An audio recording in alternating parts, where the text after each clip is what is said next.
এখন আজকে আমরা আসি যে আল্লাহ রাব্বুল আলামিন এবার সমস্ত নবীদের ইতিহাস, কিন্তু অনেক নবীদের ইতিহাসে এই সূরায় এনেছেন, সূরা সাফাতের মধ্যে। এখন পরবর্তী নবী হচ্ছেন মূসা এবং হারুন, দুই ভাই। ওয়ালাকাদ মানান্না আলা মূসা ওয়া হারুন, আমি মূসা এবং হারুনের উপরে অনেক ইহসান করেছি, তাদের উপরে আমি তাদেরকে অনেক ফেভার করেছি, তাদেরকে অনেক সাহায্য করেছি। ওয়ানাজ্জাইনাহুমা ওয়া কাওমাহুমা মিনাল কারবিল আযীম, এই দুইজনকে, এবং শুধু দুই নবী নন, তাদের কওম যারা ঈমানদার ছিলেন, তাদের অনুসারী হয়েছেন, তাদেরকে আমি মহা দুর্যোগ থেকে উদ্ধার করেছি, মহা বিপদ থেকে উদ্ধার করেছি। সেই মহা বিপদ দুর্যোগ কী ছিল? ফিরআউনের আক্রমণ থেকে পাড়ি পার হওয়ার জন্য যখন তারা সাগর পাড়ি দিলেন, তখন কি হয়ে গেল? নিরাপত্তা সহকারে রাস্তা বের করে দিলেন আল্লাহ তাআলা।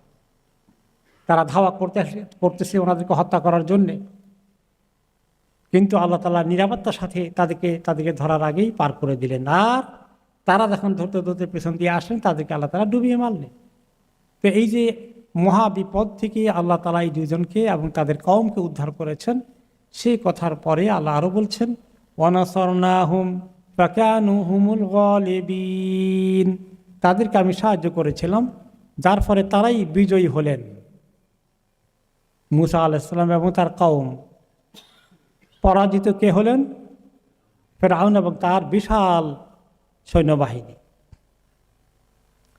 ওয়া আতাইনাহুমাল কিতাবাল মুস্তাবিন, তাদেরকে আমি এমন কিতাব দিয়েছি যে কিতাবটা একেবারে সুন্দর মতো, পরিষ্কার মতো বয়ান করে দিয়েছে, কোনো অস্পষ্ট কিছু রাখেনি, পরিষ্কার করে দ্বীনের হিদায়াতের কথাগুলোকে ক্লিয়ার করে দিয়েছিলেন। যে কিতাব তাওরাত, সেই কিতাব আমি তাদেরকে দান করেছিলাম, যেখানে তাদের জন্য সুন্দর আদর্শ ছিল, সুন্দর উপদেশ ছিল, যেগুলো ভেরি ক্লিয়ার ছিল, বুঝতে কোনো অসুবিধা হয়নি। ওয়াহাদাইনাহুমাস সিরাতাল মুস্তাকিম, তাদেরকে আমি সিরাতে মুস্তাকিমের দিকে হেদায়েত দিয়েছিলাম। যে সিরাতে মুস্তাকিমের দিকে হেদায়েত আমরাও তামান্না করি প্রতিদিন রাত, আল্লাহুম্মা ইহদিনাস সিরাতাল মুস্তাকিম। এই সিরাতুল মুস্তাকিম আল্লাহ তাআলা সমস্ত নবীদেরকে দিয়েছেন। একই রাস্তা আল্লাহ তাআলার কাছে, একই দিন আল্লাহর কাছে। আল্লাহর কাছে ধর্ম কয়টা? একটা। ইন্নাদ দীনা ইনদাল্লাহিল ইসলাম, এই ইসলাম নিয়েই সমস্ত আম্বিয়া কেরাম এসেছেন, এই ইসলাম নিয়েই নবী মুহাম্মদ সাল্লাল্লাহু আলাইহি ওয়াসাল্লাম এসেছেন। ওয়া তারাকনা আলাইহিমা ফিল আখিরিন, ওয়া তারাকনা আলাইহিমা ফিল আখিরিন, আমি পরবর্তী পর্যায়ে তাদের জন্যে, এই দুইজনের জন্যে রেখে দিলাম, তাদের পরবর্তী লোকদের জন্য রেখে দিলাম তাদের কথা। অর্থাৎ এই দুই নবীর কাহিনী আল্লাহ তাআলা ওনার পরে যত নবী এসেছেন সবাইকে বলে শুনিয়েছেন।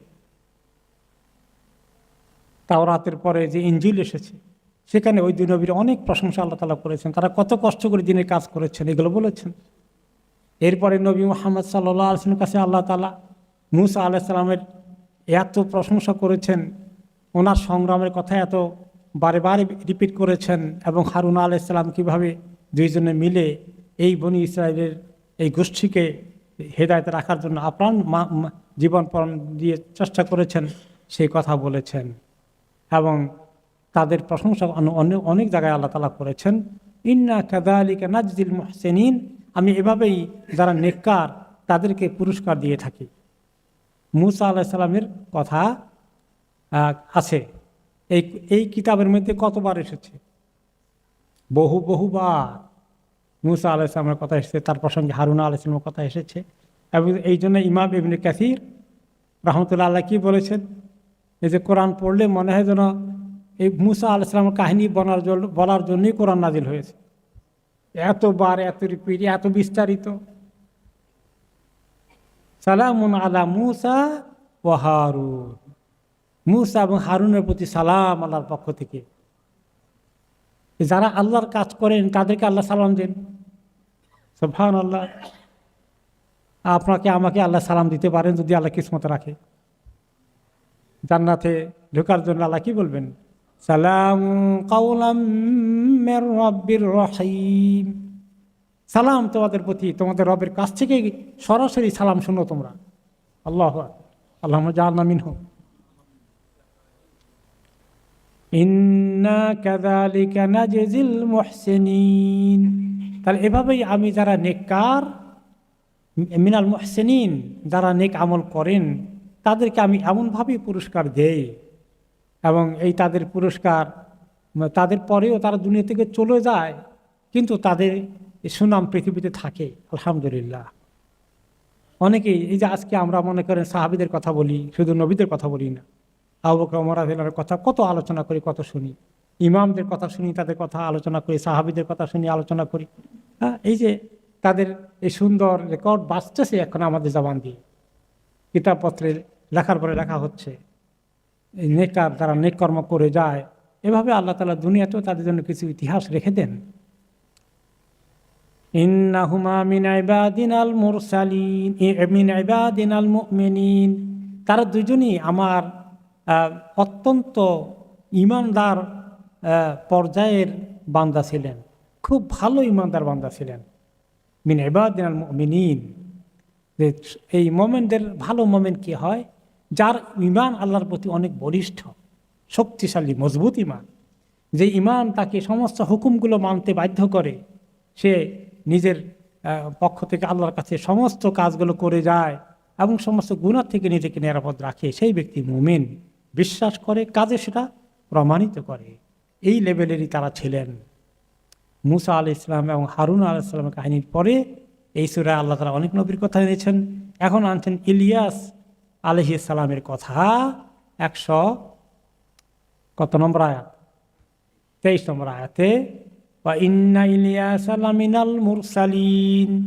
ইলিয়াস আলাইহিস সালাম ছিলেন নবীদের অন্তর্ভুক্ত, তিনি একজন নবী এবং তিনি বনি ইসরায়েলের মধ্যে আসা অনেক নবীদের একজন, যাদের কথা কোরআনে পাকে উল্লেখ করা হয়েছে। কোরআনে পাকে কয়জন নবীর নাম এসেছে? 25 জন নবীর নাম এসেছে, তার মধ্যে ইলিয়াস আলাইহিস সালাম আছে। এই সূরায় আমরা পেলাম।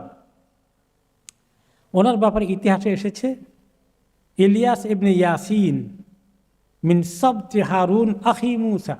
মুসা আলাইহিস সালামের ভাই যে হারুন, হারুনের নাতি ছিলেন ইয়াসিন, ইয়াসিনের ছেলে হচ্ছে ইলিয়াস। এই ইলিয়াস আলাইহিস সালামকে পাঠিয়েছেন মুসা আলাইহিস সালাম এবং হারুন আলাইহিস সালামের পরবর্তী পর্যায়ে উম্মতকে গাইড করার জন্যে। উনি এসে উম্মতকে দায়িত্ব পালন করতে গিয়ে বললেন, ইয ক্বালা লিকাওমিহি আলা তাত্তাকুন। তিনি বনি ইসরায়েলের মধ্যে এসে দেখলেন, যখন নবুয়ত পেলেন, যে তারা ওই সময় আসলে তাদের মধ্যে অনেক বিকৃতি শুরু হয়ে গেছে, তারা অনেক রকমের নাফরমানিতে লিপ্ত হয়ে গেছে। তখন তিনি তাদেরকে ডাকলেন, দাওয়াত দিলেন যে আলা তাত্তাকুন, আল্লাহকে ভয় করবে না? তোমরা একজন নবীর অনুসারী ছিলে, তোমরা আজকে এরকম বিপদে চলে গেলে। আতাদউনা বালাও ওয়া তাযারুনা আহসানাল খালিকিন। তারা তথাকথিত মুসলিম, নবীর উম্মত দাবি করে, কিন্তু তারা বাল নামে আরেক ব্যক্তির ইবাদত করত। ব্যক্তি মানি এটা কোনো এক সময় কোনো বুজুর্গ ব্যক্তি ছিল, তখন তার নামে একটা মূর্তি বানানো হয়েছিল, সেই মূর্তির তারা খুব ইবাদত করত, এই বাল নামক মূর্তি। অনেকে নিজের পিতামাতা পূর্বপুরুষদের মূর্তি বানিয়ে তাদের গ্লোরি দুনিয়াতে ছড়িয়ে দিতে চান, তাই না? মানুষ মরে যায়, তাদের মূর্তিকে এমনভাবে সাজিয়ে দেয়, পৃথিবীতে মানুষের উপরে চাপিয়ে দেয়, যেন এই মহা ব্যক্তির যেন সবাই ইনডাইরেক্টলি একটু পূজা করতে পারে। যারা তথাকথিত মুসলিম তারাই এই কাজ করে, শুধু কাফেররা করে না, মুশরিকরা করে। এবং তাই হয়েছে যুগে যুগে, এখনো হচ্ছে। এই জমানায় সুযোগ পেলে এই কাজ করে মানুষ। যেখানে আল্লাহ রাব্বুল আলামিনের সন্ধান যারা পেয়েছে, এই মাবুদকে যারা চিনেছে, তারা কি করে মানে মানুষকে, অন্যকে আল্লাহ তাআলা শরীক বানিয়ে ফেলে। শরীক কিভাবে বানায়? কোন কোন সময় বলে না যে উনি আল্লাহর শরীক, কিন্তু তার ক্ষমতা, তার গুণগান এমন পর্যায়ে নিয়ে যায় যে আল্লাহ বোধহয় পিছনে পড়ে যান। তাদের গরিমা, তাদের গর্ব, তাদের অহংকার, তাদের এই বড়ত্ব একজন মানুষকে ফুলাতে ফুলাতে ফুলাতে ফুলাতে মাথার উপরে উঠিয়ে ফেলে। তার মূর্তি বানিয়ে তাকে লোকদেরকে তার কাছে শ্রদ্ধা নিবেদন করতে হয়। তারা মরে গেলে তাদের মৃত্যু দিবসে তাদের মূর্তির মধ্যে মালা দেওয়া, আর না হলে বিরাট শোক মানে সমাবেশ করে তাদের গলার মধ্যে ছবির মধ্যে কি লটকায়, ফুলের মালা লটকিয়ে দেয়। এইগুলা ডাইরেক্ট এবাদত না হলেও কি ইনডাইরেক্ট এবাদত। বড়ত্ব প্রমাণ করা। সবচেয়ে বড় কে?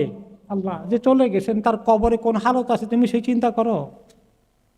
যদি নেককার হয়ে থাকেন আল্লাহর কাছে তার জন্য দোয়া করো, তার আল্লাহ জান্নাতে আরো উঁচু জায়গা দান করুন। আর যদি গুনাহগার হয়ে থাকে তাকে বড় প্রমাণ করে আখেরাতে তাকে সব জিজ্ঞাসা করা হচ্ছে তুমি এতই বড় ছিলে নাকি। এগুলা করার জন্য রেখে আসছে দুনিয়ার মধ্যে। এই জন্য একটা হাদিসে এসেছে,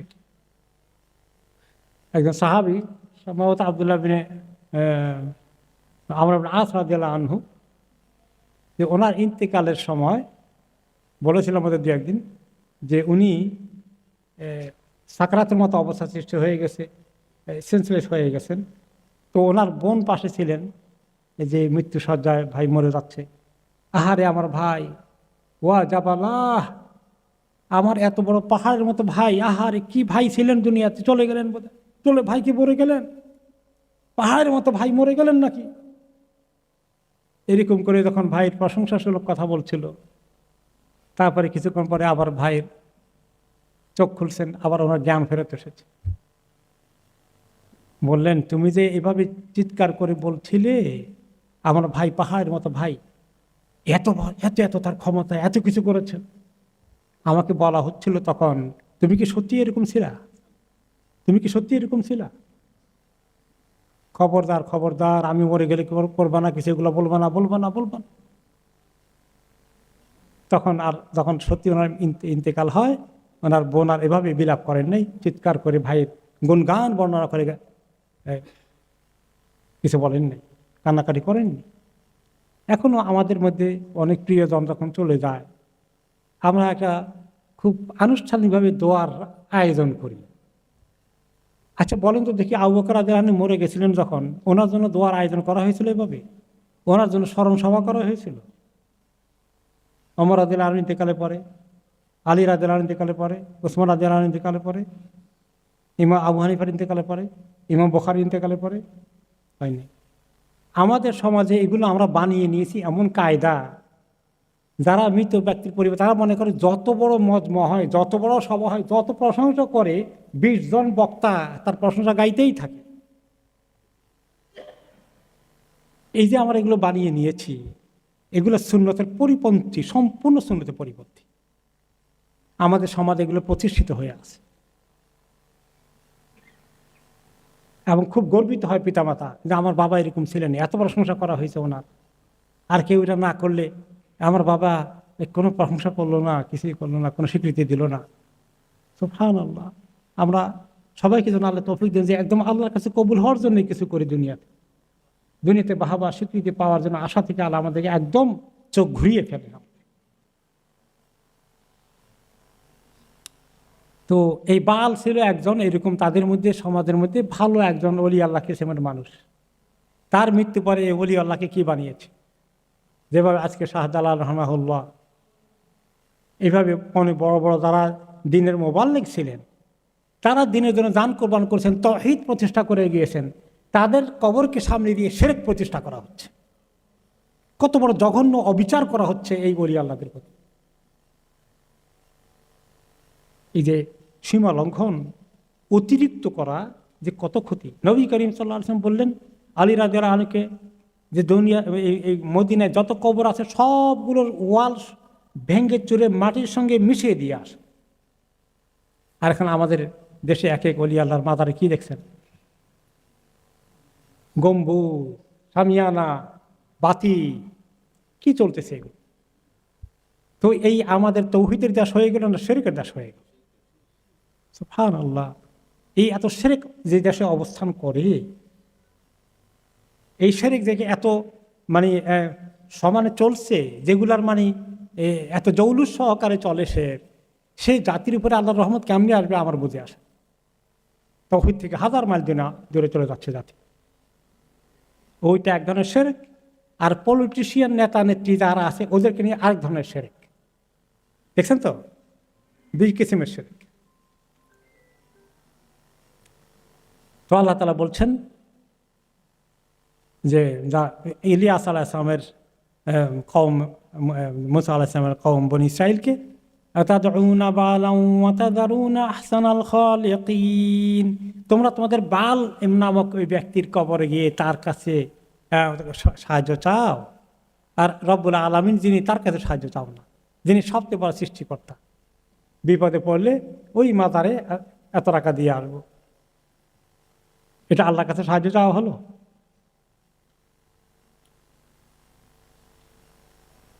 আল্লাহ রাব্বাকুম ওয়া রাব্বা আবাইকুমুল আউয়ালিন, আসলে তোমাদের প্রভু, তোমাদের আসল রব তো একজন, তিনি আল্লাহ। এবং তিনি সমস্ত, শুধু তোমাদের রব নয়, তোমাদের পূর্বপুরুষ যাদেরকে মুসা হারুন থেকে শুরু করে তোমরা উপরের দিকে যাও, এই তোমাদের পূর্বপুরুষদের সবার রব একজন, তিনি হচ্ছেন আল্লাহ রাব্বুল আলামিন।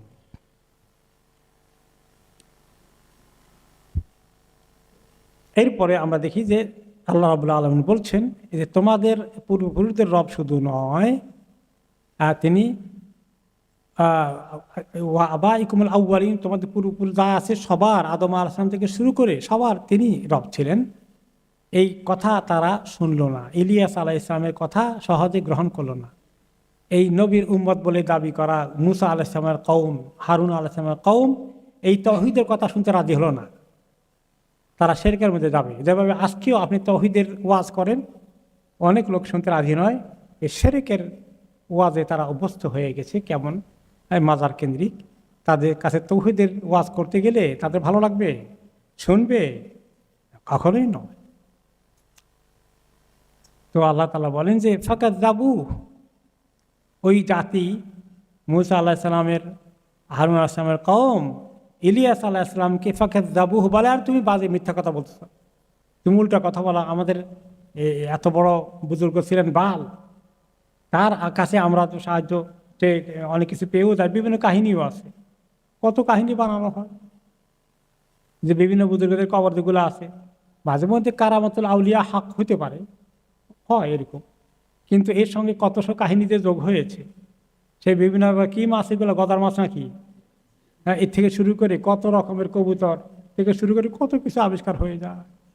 হ্যাঁ, এগুলোর পিছনে বিশাল বিশাল কাহিনীও আছে, দেখবেন।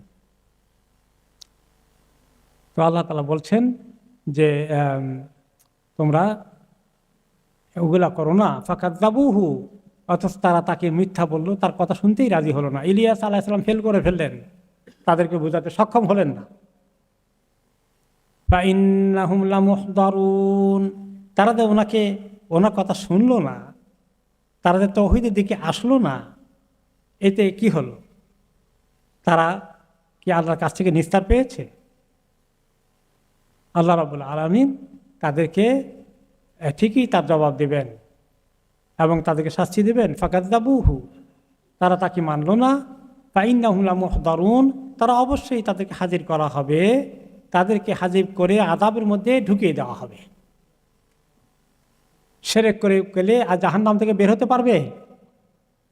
অন্য কোনো গুনাহ থেকে আল্লাহ তওবা করলে মাফ করবেন। ইন্নাল্লাহা ইয়াগফিরু লা ইয়াগফিরু আন ইউশরাকা বিহি ওয়া ইয়াগফিরু মা দুনা যালিকা লিমান ইয়াশা। শিরক করে মরে গেলে তওবা না করে আল্লাহ তাকে কখনো মাফ করবেন না। ফি নারি জাহান্নাম খালিদিনা ফিহা। আর অন্য গুনাহ খাতা আগে আল্লাহ যাকে যদ্দূর চান চাইলে আল্লাহ ক্ষমা করবেন, কিন্তু শিরককে আল্লাহ কখনো ক্ষমা করবেন না। শিরক থেকে ক্ষমা পাওয়ার উপায় আছে একটা, সেটা কি? শিরক থেকে তওবা করে পুরো তাওহীদে আসতে হবে। এরপরে আল্লাহ তাআলা বলেন ইল্লা ইবাদাল্লাহিল মুখলাসিন, ইলিয়াস আলাইহিস সালামের কওমের মধ্যে অল্প কিছু ছিল যারা মুখলিস মানুষ ছিল, বাছাই করা বান্দা। মুখলাসিন, মুখলিসিন হলে ইখলাসওয়ালা, আর মুখলাসিন বাছাই করা, যাদেরকে খালেসভাবে আল্লাহ বাছাই করে নিয়েছিলেন। ইখলাস থাকলে তাদেরকে আল্লাহ বাছাই করেন, এরা ছাড়া বাকি সবগুলোকেই আল্লাহ আযাব দিয়ে, পানিশমেন্ট দিয়ে শেষ করে দিলেন ইলিয়াস আলাইহিস সালামের কওমকে। অনেকে আল্লাহ দুনিয়াতে আযাব দিয়ে শেষ করে দিয়েছে।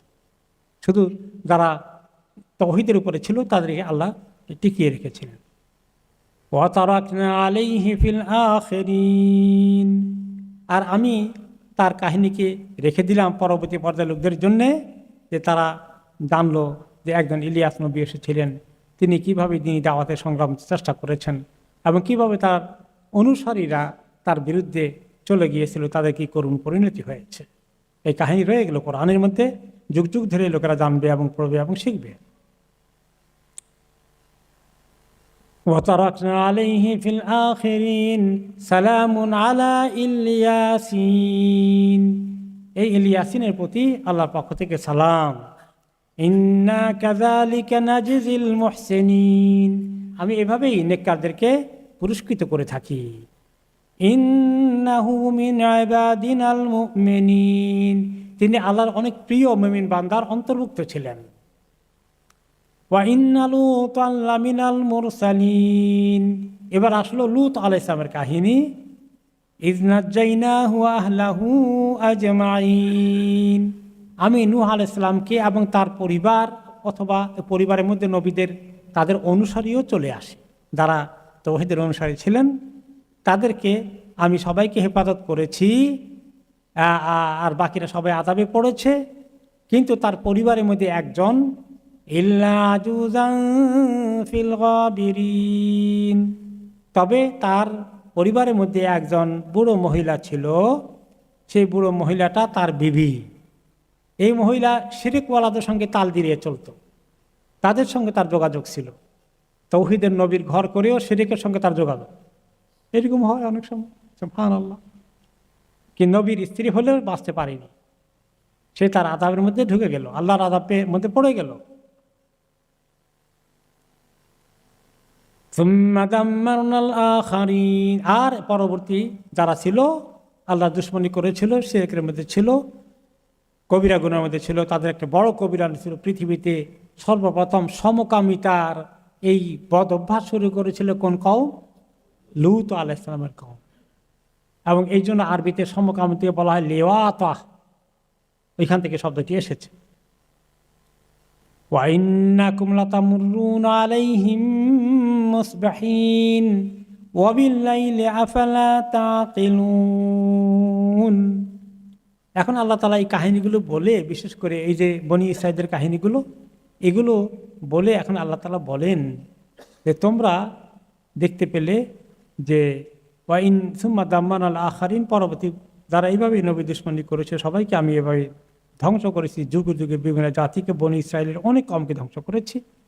তোমরা ইন্নাকুম লাতামুররুনা আলাইহিম মুসবিহিন, তোমরা সকালবেলায় তাদের এই বিধ্বস্ত, পরিত্যক্ত, অভিশপ্ত এলাকা যখন ক্রস করো, অবিল্লাইলে রাতের বেলায় যখন ক্রস করো, পার হয়ে যাও, তোমরা এগুলো দেখো। মক্কা মদিনা থেকে সিরিয়া যাওয়ার সময় তারা এই রাস্তা দিয়েই যেতে হতো। ওই এলাকায় আশেপাশে এই সমস্ত বনি ইসরাঈলের নবীদের অনেক কর্মক্ষেত্র ছিল এবং এই সমস্ত বিধ্বস্ত এলাকাগুলো ছিল। মদিনা থেকে সিরিয়া যাইতে যে ওখানে কমে মাদায়েন সালেহা আছে, এরকম অনেক নবীদের অভিশপ্ত এলাকাগুলো আছে, যে এগুলো দিয়ে তোমরা পার হয়ে যাও হে মক্কাবাসীরা, সিরিয়াতে ব্যবসা করতে যাও। তোমরা জানো এখানে জনবসতি ছিল, আজকে সেই জনবসতি, সেই গ্রাম, সেই শহর ধ্বংসস্তূপ হিসাবে পরিচিত হয়ে আছে। ওগুলোর পাশে দিয়ে তোমরা যাও ব্যবসা করতে সিরিয়ার দিকে। আর ওই নবী আলাদের উত্তরসূরি যে নবী মুহাম্মদ সাল্লাল্লাহু আলাইহি ওয়াসাল্লাম এসেছেন, উনি তোমাদেরকে সেই নবীদের একই দাওয়াত নিয়ে এসেছেন। সেই নবীদের কথা না শুনে যারা আজকে মানে আল্লাহর গজবের শিকার হয়েছে, তোমরা ওদের পাশে দিয়ে যাও। আর তোমরা যে আল্লাহর শেষ নবীর কথা শোনো না, তোমরা সেখান থেকে শিক্ষা নিয়েছো, তোমাদের প্রতি এরকম করুণ পরিণতি আসতে পারে না? আফালা তাকিলুন, তোমাদের কি জ্ঞান বিবেক কাজ করে না? তোমাদের কোনো বুদ্ধি নেই, আকল নেই? কেন তোমরা চিন্তা করো না? এভাবে আল্লাহ তাআলা তাদেরকে স্মরণ করিয়ে দিলেন। মক্কার কুরাইশরা তখনও ইসলাম কবুল করেনি মেজরিটি, তাদেরকে আরো নবীর কাহিনী শোনাচ্ছেন। ওয়া ইন্না ইউনুস লামিনাল মুরসালিন, ইউনুস ছিলেন নবীদের অন্তর্ভুক্ত আরেকজন নবী। ইউনুস আলাইহিস সালাম ইয আবাকা ইলাল ফুলকিল মাশহুন, যখন তিনি বের হয়ে গেলেন, চলে গেলেন, পালিয়ে গেলেন, দেশ ত্যাগ করে চলে গেলেন, গিয়ে তিনি উঠলেন, নিজের দেশ ছেড়ে আরেক দেশে যাবেন। একটা জাহাজে উঠলেন বা নৌকায় উঠলেন, ফুলকিল মাসুন, নৌকার মধ্যে মানুষ দিয়ে ফুল ভর্তি ছিল। যে কয়জনের সিট ক্যাপাসিটি আছে, যে কয়জনের ধারণ ক্ষমতা আছে নৌকা, ততজন উঠে গেছে। উনি এসে ধরে অনেক অনুরোধ করলেন, আমাকে একটু উঠাও। এই তারপরে ওনারা তার অনুরোধ রক্ষা করতে গিয়ে ওনাকে উঠালেন।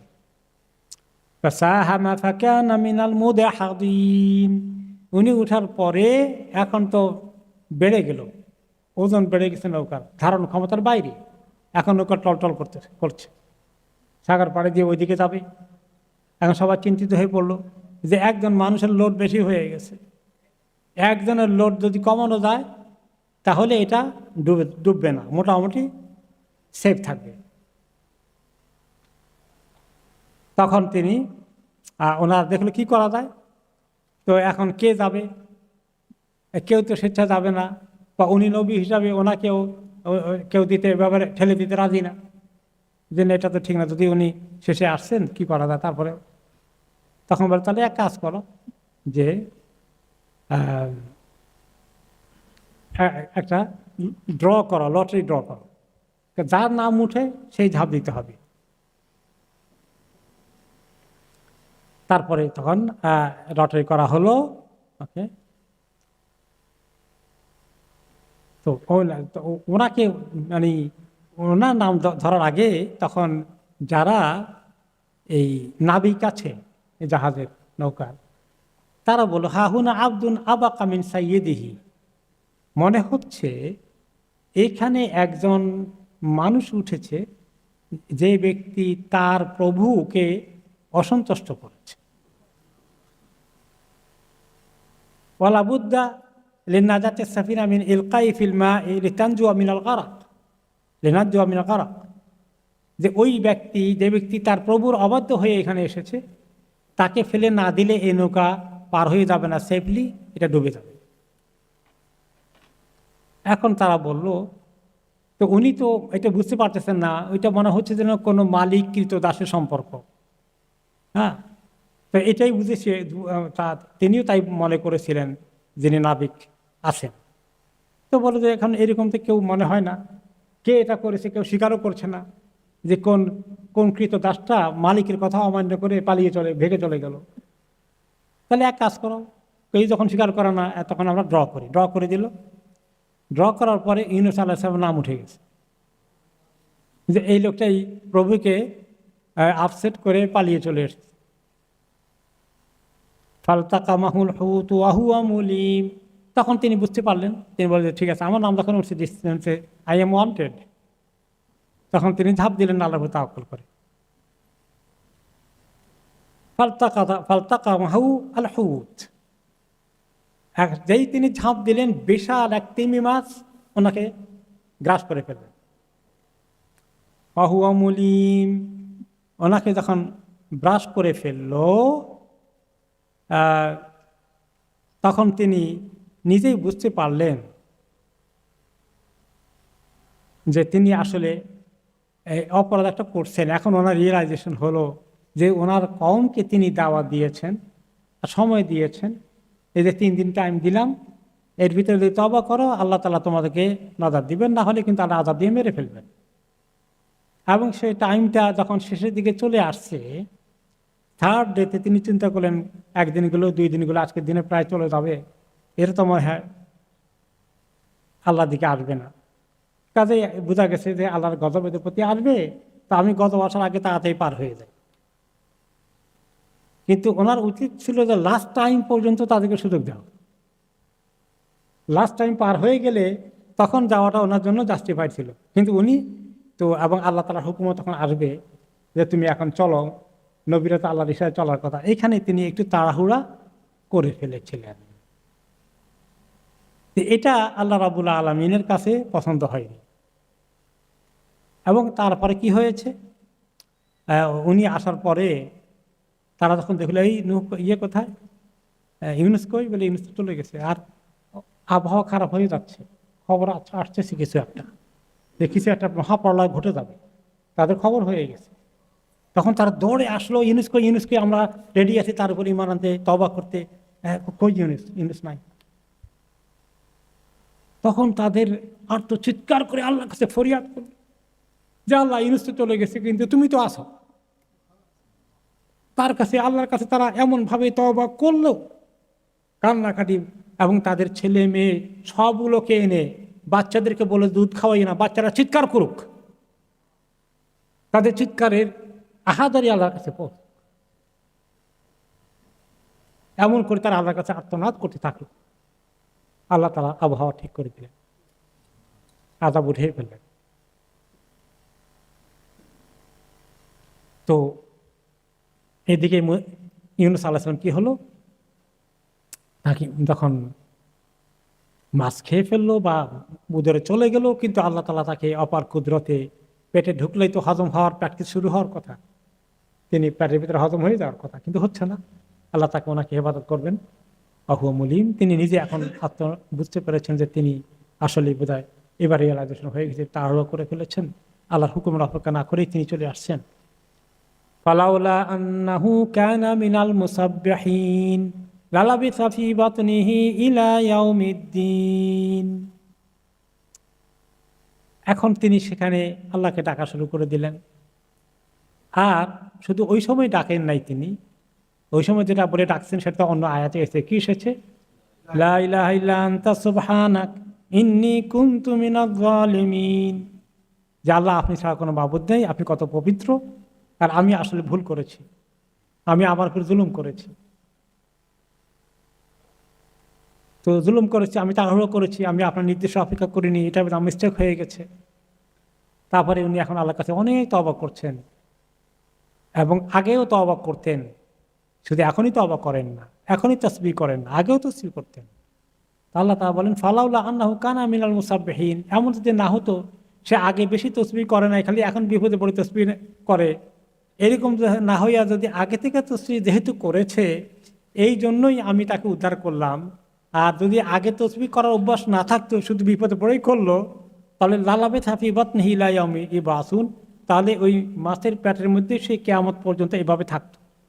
মাছও এটা মরতো না, সেও মরতো না, আর তারা এই মাছের পেটে আযাব তার চলতে থাকতো, সেখান থেকে বের হতে পারত।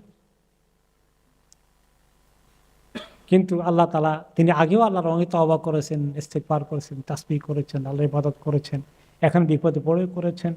এখন আল্লাহ তাআলা ওনাকে সিদ্ধান্ত নিয়েছেন উদ্ধার করবেন। ফানাবাযনাহু বিল আরাই ওয়া হুয়া সাকিম। এখন আমি কি করলাম? ফানাবাযনাহু বিল আরা, আমি তাকে এই মাছকে বললাম যে তুমি কি করো, তিমিটা উপরে উঠে তীরে চলে আসো, এসে বমি করে দাও। তার মুখ দিয়ে বমি করলো, আর একদম অনেক দূরে বালির মধ্যে উপকূলে দিয়ে গিয়ে তিনি পৌঁছে গেলেন। বিল আরদুল ফাদা আল্লাতী লা শাজারা ফিহা ওয়ালা দিল, এমন এক জমিন উপকূলে, বালুর চর, সেখানে কোনো গাছও নাই, ফলও নাই, খাবারও নেই।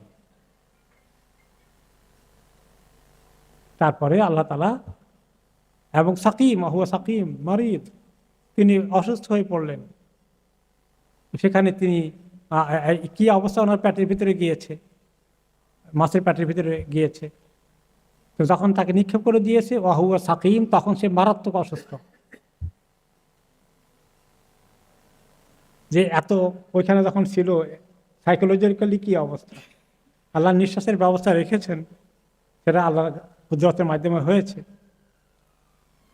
খাওয়া দাওয়া এগুলা কি খাওয়ার কোনো সুযোগ হয়েছে, ঘুমের সুযোগ হয়েছে, কি অবস্থা গিয়েছে, পেটের ভিতরে গরম কি অবস্থা, নিঃশ্বাস কেমনে নিয়েছেন, কষ্ট তো হয়েছে, জীবন তো আল্লাহ রেখেছেন, কিন্তু প্রচুর কষ্ট হয়েছে। তো তারপর যখন আসলো, সে এখন অসুস্থ হয়ে পড়ে আছে, এখন তার খাবার কে দিবে, পানীয় কোথায় পাবে, এই মরুভূমির মতো সাগরের তীরে বালিচর।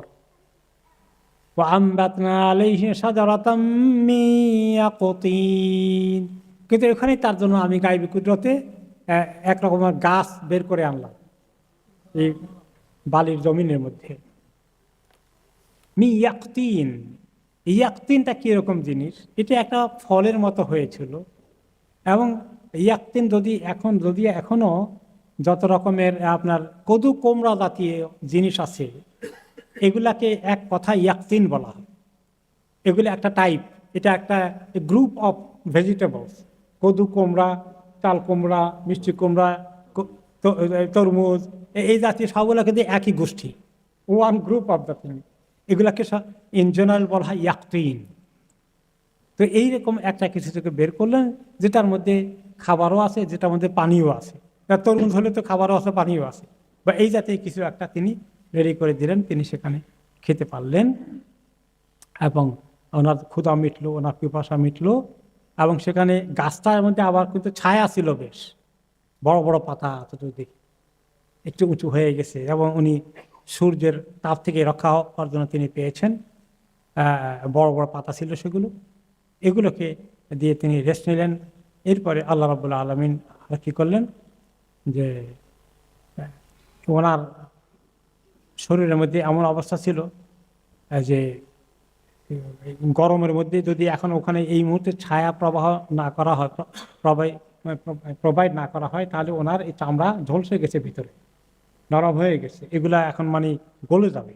এই জন্য ছায়ার দরকার, সহ্য করতে পারবেন না। ছায়া দিয়ে দিয়ে আস্তে আস্তে একটু নরমালাইজ করলেন। এভাবে আল্লাহ তাআলা ওনাকে নিস্তার দিলেন। ওয়ারসালনাহু ইলা মিয়াতি আলফিন আও ইয়াজিদুন। এরপরে আমি তাকে যখন সুস্থ করে দিলাম, তিনি এবার তার ওই আলফে, তার যে কওম ছিল, সেখানে গিয়ে তিনি দেখলেন প্রায় লক্ষাধিক লোক তার ইন্তজারে আছে। আহারে, ইউনুস গেল কই? লক্ষাধিক, আলফিন আও ইয়াজিদুন, 1 লক্ষ বা তার চেয়ে কিছু বেশি, গিয়ে তাদের সবাইকে তিনি পেয়ে গেলেন। সুবহানাল্লাহ। ফাআমানু ফামাত্তানাহুম ইলা হিন। সবাই নূহকে দেখে, এই ইউনুসকে দেখে দৌড়ে আসলো, সবাই মানে এনে ফেললো। সবাই তো অবাক হলো, কোথায় গেছিলেন আপনি ইউনুস? আপনার খুঁজতে খুঁজতে আপনাকে আল্লাহ আমাদেরকে বিপদ থেকে উদ্ধার করেছে, হায় হায় আপনার কি অবস্থা। হ্যাঁ, সবাই মানে এনে ফেললো। ফামাত্তানাহুম ইলা হিন। তাদের সবাইকে আমি আর ওই গজব দিলাম না, আটকেই দিলাম, এবং তারা তাদের সময় মতো তাদের যার হায়াত যদ্দূর আমি লিখে দিয়েছি সেটাকে তারা কমপ্লিট করলো। এভাবেই আল্লাহ রাব্বুল আলামিন এই নবীদের কাহিনী এখানে উল্লেখ করলেন। করে আল্লাহ তাআলা এখন কুরাইশদেরকে সামনে রেখে বলছেন, ফাস্তাফতিহিম আলিরাব্বিকাল বানাতু ওয়া লাহুমুল বানুন। এই নবী এই কাহিনীগুলো শুনে কুরাইশদেরকে বলেন, জিজ্ঞেস করেন তো দেখি তাদেরকে, যে তারা যে আমার বিভিন্ন শরীক জোগাড় করে বসে আছে, বলে আল মালাইকাতু বানাতুল্লাহ, ফেরেশতাগণ আল্লাহ তাআলার কন্যা সব, ওয়া লাহুমুল বানুন, আর আল্লাহর কোনো ছেলে টেলে নাই, খালি কন্যাই আছে, আল্লাহ খালি মেয়েই আছে। আর অথচ তারা নিজেরা মেয়ে হলে খুব খারাপ মনে করে, ছেলে হলে খুব খুশি হয়। তা আমার খালি মেয়েই দিল, ছেলে দিল না তারা। তো আল্লাহ তাআলা বলেন যে আলী রব্বিকাল বানাত, আপনার রব্বের খালি মেয়ের দরকার আছে বুঝি, ওয়ালাহুল বানুন, খালি ছেলে খালি তাদেরই দরকার। তো এখন আল্লাহ বলেন, আম খালাকনাল মালাইকাতা ইনাসাও ওয়া হুম শাহিদুন। ফেরেশতাগণ ছেলে না মেয়ে, এটা কি তাদের লিঙ্গটা কি আমি এভাবে তাদেরকে বলেছি? কোন লিঙ্গ তারা? আম খালাকনা মালাইকাতা ইনাসা, আমি কি ফেরেশতাদেরকে মেয়ে করে সৃষ্টি করেছি? অহম শাহিদুন, এটা কি তারা এটা সাক্ষী হতে পারবে? তারা দেখছে যে ওরা মেয়ে, ছেলে না। আসলে তো ফেরেশতাদের লিঙ্গের ঊর্ধ্বে তারা, তারা ছেলেও না মেয়েও না, এটা তাদের জন্য অ্যাপ্লিকেবল না, অ্যাপ্লিকেবল আমাদের জন্য। আলা ইন্নাহুম মিন ইফকিহিম লা ইয়াকুলুন। আরে কত সাংঘাতিক জঘন্য কথা! তারা কত মিথ্যা অন্যায় অপবাদ দিয়ে তারা বলে ওয়ালাদ আল্লাহ, আল্লাহ সন্তান, আল্লাহ সন্তান আছে, আল্লাহ সন্তান বানিয়েছেন। ঈসা আলাইহিস সালাম ছেলে, তার উযাইর আল্লাহর ছেলে, তারপরে আর ফেরেশতারা আল্লাহর মেয়ে। ওয়া ইন্নাহুম লাকাযিবুন, তারা অত্যন্ত সাংঘাতিক মিথ্যাবাদী, মিথ্যা কথা আল্লাহ তাআলার দিকে তারা লিঙ্ক করছে। আস্তাফাল বানাতি আলাল বানিন, তিনি যদি সন্তান নিতেই হয় তিনি তো দুইটাই নেবেন, শুধু তিনি বুঝি মেয়ে নেবেন আর ছেলে নেবেন না। মা লাকুম কাইফা তাহকুমুন, তোমাদের কি হয়েছে, তোমরা কেন তোমাদের জ্ঞান খরচ করো না? আফালা তাযাক্কারুন, তোমরা শিক্ষা নিতে চাও না? আমলাকুম সুলতানুম মুবিন, এমন মিথ্যা দাবি করো যে তোমাদের দলিল প্রমাণ বলতে কিছু আছে। ফাতু বিকিতাবিকুম ইন কুনতুম সাদিকিন, তো তোমাদের কাছে কোনো কিতাব থাকে যেখানে এই সমস্ত কথা লেখা আছে, নিয়ে আসো সত্যবাদী হলে। ওয়াজআলু বাইনাহু ওয়া বাইনাল জিন্নাতি নাসাবা, তারা আল্লাহর সঙ্গে জিনদের আত্মীয়তার রক্তের সম্পর্ক জোগাড় করেছে। সেটা কি? সেটা হলো, তারা বলে একটা কাহিনী তাদের কাছে ছিল যে যে আইনাহু মিনাত তাজাউজি বাইনাল্লাহি তাআলা ওয়াল জিন্নাহ ওয়ালাদাতিল মালাইকা, আল্লাহ তাআলা কি করেছেন, সন্তানের দরকার, এখন সন্তান প্রসব করার জন্য তিনি জিনদেরকে বিয়ে করেছেন। নাউযুবিল্লাহ। আর এই সম্পর্কের কারণে জিনদের পেট থেকে আল্লাহর ঔরসে যে সন্তান হয়েছে তারা হলো ফেরেশতা। আউযুবিল্লাহ, নাউযুবিল্লাহ, লানাতুল্লাহি আলাইহি। এমন অসম্ভব জঘন্য কাহিনী তারা আল্লাহর সামনে জোগাড় করলো। সেটাকে আল্লাহ রেফার করে বলছেন, ওয়াজআলু বাইনাহু ওয়া বাইনাল জিন্নাতি নাসাবা, আল্লাহ তাআলা জিন এবং আল্লাহর সঙ্গে নসাব বংশ গোষ্ঠী তারা বের করেছে, এগুলো তারা আবিষ্কার করেছে। তারপর আল্লাহ তাআলা বলেন, ওয়ালাকাদ আলিমাতিল জিন্নাতু ইন্নাহুম লামুহদারুন, জিনেরা ভালো করেই জানে যে তাদেরকে আল্লাহর কাছে একদিন হাজির হওয়া লাগবে। তারা আল্লাহ স্ত্রী জাতীয় কিছু না, এটা জিনেরা ভালো করেই জানে। সুবহানাল্লাহি আম্মা ইয়াসিফুন, সুবহানাল্লাহ, আল্লাহ কত পবিত্র এই সমস্ত অন্যায় কথা যেগুলো তারা আল্লাহর ব্যাপারে আরোপ করে বসে আছে। ইল্লা ইবাদাল্লাহিল মুখলাসিন, এভাবেই আল্লাহ রাব্বুল আলামিনের কাছে শুধুমাত্র যারা পিওর খাঁটি বান্দা আছে এরা ছাড়া বাকি মানুষগুলো আরব দেশে তখন তারা এইভাবে আবিষ্কার করেছিল যে জিনগুলো হচ্ছে আল্লাহ রাব্বুল আলামিনের বিবির মতো, নাউযুবিল্লাহ, আর ফেরেশতারা হচ্ছে আল্লাহ তাআলার কন্যা সন্তানের মতো। ফাইন্নাকুম মা তা'বুদুন, হেই কুরাইশ বংশ এবং দুনিয়া তারা এইভাবে যুগে যুগে শিরক করে আসছো। মা আনতুম আলাইহি বিফাতিনিন, তোমরা কখনোই এই তোমাদের শিরকের বিশাল বিশাল মূর্তিগুলো দিয়ে মা আনতুম আলাইহি বিফাতিনিন, তোমরা আল্লাহ যারা তৌহিদের বান্দা তাদেরকে কখনো তোমরা ফিতনায় নিক্ষিপ্ত করতে পারবে না, এগুলোর দিকে আকর্ষণ সৃষ্টি করতে পারবে না। ইল্লা মান হুয়া সালিল জাহিম, তবে যেই ব্যক্তি জাহান্নামে জ্বলিত হওয়ার সিদ্ধান্ত নিয়েছে তার জন্যই শুধুমাত্র, এছাড়া কেউ তোমাদের শিরকে বিশ্বাস করবে না। কাজেই এখন এই কাহিনীর মধ্যে কি বোঝা গেল, যে বিভিন্ন রকমের শিরক এবং মূর্তি, এগুলো দ্বারা এই যে এখনো যারা মূর্তি ভিত্তিক যে ধর্মগুলো আছে, খ্রিস্ট ধর্ম মূর্তি ভিত্তিক, ঠিক কিনা, ঈসা আলাইহিস সালামের মূর্তি, মারিয়াম আলাইহিস সালামের মূর্তি, আর অন্যান্য অনেক হিন্দু ধর্ম থেকে শুরু করে বহু ধর্ম, বৌদ্ধ ধর্ম থেকে শুরু করে এদেরকে তারা অনেক বড় মনে করে, এদের মাধ্যমে, এদের উসিলায়, এদের কারণে তারা অনেক কিছু পেতে চায়, তাই না? এদের বড়ত্ব তাদের কাছে অনেক বড়, এদের মহত্ব তাদের কাছে অনেক মহান। কিন্তু আল্লাহর কাছে আমাদের জন্য আল্লাহ তাআলা কেছেন কে বড়? শুধু আল্লাহ। আল্লাহু আকবার। বড়ত্ব কার? আল্লাহর। প্রশংসা কার? আল্লাহর। আলহামদুলিল্লাহি রাব্বিল আলামিন, শুধুমাত্র আল্লাহর প্রশংসা, কারো প্রশংসা করা নয়। এই যে নিজের গোষ্ঠী, নিজের বাপ দাদা চোদ্দ গোষ্ঠী, নিজের এটা সেটা, এই যে এগুলোর প্রশংসা করা, এগুলো বড়ত্ব প্রমাণ করা। বড়ত্ব প্রমাণ করার জন্য সব জায়গায় হাজার হাজার মূর্তি করে দাও, যাতে সবাই তাদের কাছে কর্নিশ করে, তাদের বড়ত্ব প্রমাণিত হয়ে যাবে, প্রতিষ্ঠিত হয়ে যাবে। এই সমস্ত বুদ্ধিকে দিয়েছে মানুষের মাথায় ইবলিস, শয়তান। তৌহিদ থেকে শিরকের দিকে নিয়ে যাওয়ার জন্য এই মূর্তির কালচার শিখিয়েছে। মুসলমান জাতির জন্য মূর্তি জায়েজ আছে? মূর্তি কোন দিকে নিয়ে যায়? শিরকের দিকে নিয়ে যায়। তাহলে তুমি যদি মূর্তির পূজা করো, মূর্তি খাড়া করাও, মূর্তিকে দাঁড় করিয়ে দাও, কোনো কোনো আরব দেশেও আছে। তো আরব দেশের খুরমা খেজুর কি এইটা নাকি আমাদের জন্য গ্রহণ করতে হবে? সিরিয়ায় বাশারের মূর্তি দেখছেন তো, তারপরে কিভাবে এটাকে সাদ্দামের মূর্তি দেখেছিলেন। এইভাবে অনেক মুসলিম দেশেই তাদের নিজেদেরকে কেউ বড়ত্ব প্রমাণ করার জন্য, তাদের মরে যাওয়ার পর তাদের ছেলে মেয়েরা তাদেরকে অনেক বড় করার জন্য এগুলো করতে গিয়েছে। আর কিছুদিন ধরে তাদের খুব স্তুতি চলেছে, তারপরে তাদেরকে আসফলা সাফলিন করে দিয়েছেন আল্লাহ তাআলা। পৃথিবীর মানুষকে শিরক থেকে সরে আসতে হবে একমাত্র আল্লাহ তাআলা দিকে আসতে হবে। এই সমস্ত মূর্তির সংস্কৃতি এখনও তাদের মাথায় আছে। তাদেরকে আল্লাহ বলছেন ইল্লা মান হুয়া সালিল জাহিম, মূর্তির দিকে আকর্ষণ সৃষ্টি হবে কার, যে জাহিম জাহান্নামে জ্বলার জন্য রেডি, তার কাছে মূর্তি আকর্ষণ। এই মূর্তি খুব ঘৃণা করে, কিন্তু অনেকে মূর্তি করে না, ছবি করে, ঠিক কিনা? ছবির সমাহার, অমুক নেতার মূর্তি নাই কিন্তু তার অনেক ছবি আছে, এটা ঠিক আছে? ন, তাহলে ছবি মূর্তি, এই ছবি হচ্ছে ছবি চর্চা মূর্তি চর্চার আগের সংস্করণ, আগের ধাপ। পরবর্তী ধাপ হচ্ছে মূর্তি। খবরদার ছবি টবি, নিজের বাবার ছবি মায়ের ছবি ঘরে লটকাই রাখবেন, খবরদার, কোনো জায়গায় এগুলো করতে পারবেন। যত করবেন আপনার মা বাবার এই অপরাধ বাড়ছে না কমছে? খবরদার, মা বাবাকে অপরাধী বানাবেন। কপাল পোড়া, বাবাকে উপরে উঠেতে চাইয়া জাহান্নামের অতল তলে নিক্ষিপ্ত করে আরো বেশি করে।